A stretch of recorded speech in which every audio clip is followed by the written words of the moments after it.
Okay, we're going to start our FOA SNG WOD today. The first thing you got to remember is because SNG is different for you guys, you're not on a knee. It's not any worse for your body. It's actually way safer for your body to just bend over than to be off on one knee. However, it takes some adaptation. So what we're going to do is we're going to put you through a quick warm-up.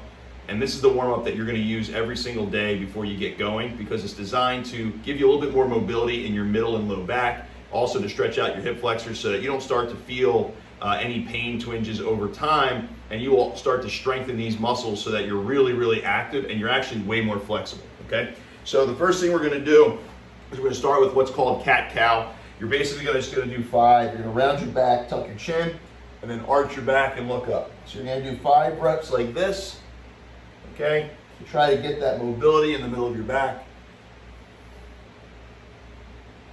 And then after you've done 5 of those, then you're going to do reach throughs. So you're going to take one hand, put it on the ground. You're going to move through, and you're going to actually move the middle of your back. It's called your thoracic spine. We're going to do a couple of exercises that focus on that. You're going to reach through and stretch. Try to get that shoulder to the ground, and then go all the way to 12 o'clock. Back and forth. And you're going to do 5 each side. And then switch. For your younger guys, this is a really good base for you because it's going to start to create some stability and strength in your spine. For you high school guys and you college guys, this is going to be vital for you to stay on the field and stay healthy, okay? Now we're going to do a seal stretch. Keep the hips down and look up as high as you can and try to extend those arms. It's basically a push-up where you're trying to keep the anterior portion of your pelvis on the ground, and you'll feel your abdominals stretch.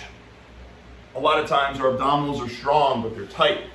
And if this is tight and strong, it's actually going to put a lot of tension and pull on the low back. Okay, so after you've done that, you're going to sit in this squat. Sit there for about 10 seconds usually, and let yourself just kind of sit down nice and easy. You're trying to keep your whole foot flat on the ground. And then you're going to put one hand on the ground inside, keep your elbow up against your knee, tap the ground, and then rotate to 12 o'clock. And try to keep your feet flat on the ground. If you can't keep your feet flat on the ground and your heels keep coming up, then just make your legs a little bit wider, and it'll be easier for you to keep those feet on the ground, okay? And what you'll notice for a lot of you, depending on whether you're left or right-handed, is one side's gonna be tighter than the other, okay?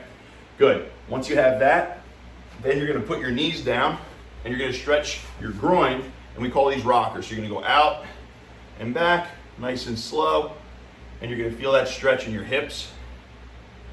And this is just a real simple routine. It should take you just a couple minutes, and it will pay dividends. Okay, so once you've done that and you're loose, we're going to put our gloves on.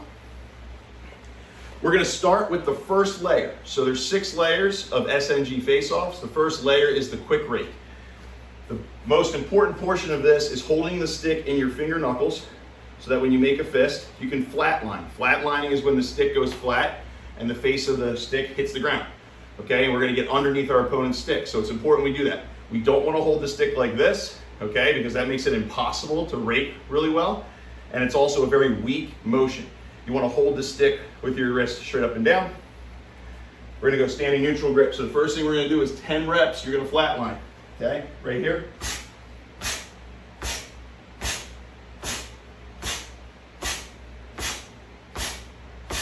Okay? After you've done 10 flat lines, then you're going to flatline and you're going to rake. Now, the key is to keep your head neutral. So we're going to keep our head neutral. We're not going to come up when we rake. We're going to flatline. Then we're going to hit it with the flare of the head, and we're going to keep our head neutral and pull our left hand to the left side of our body. And then we're going to goose it back. Okay? Goose. Goose. Goose. Goose, okay? 10 reps of flatline, 5 reps of that. Now we're gonna do a full rake. Rake and scoop, okay? And scoop. Always work on the scoop because we have to be able to scoop quickly now that we're standing up.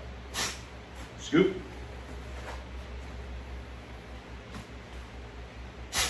Scoop. And as you can see, my left hand is not coming through my legs. That's a no-no. Bring it to your hip because you want this plastic to bend and then you kind of get that ricochet underneath your opponent's stick.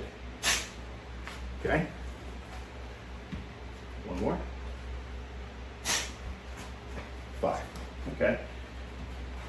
Now, you will repeat this for 3 sets. So 10 flat lines, then 10 flat line goose, and then 10 full rakes.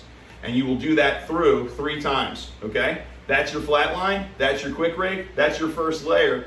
Focus on it, and then after you've done those drills, use the FOA app and do it on a cadence and video yourself to see if it's all going to plan, okay? So I'll see you for workout 2, second layer tomorrow will be the power rake.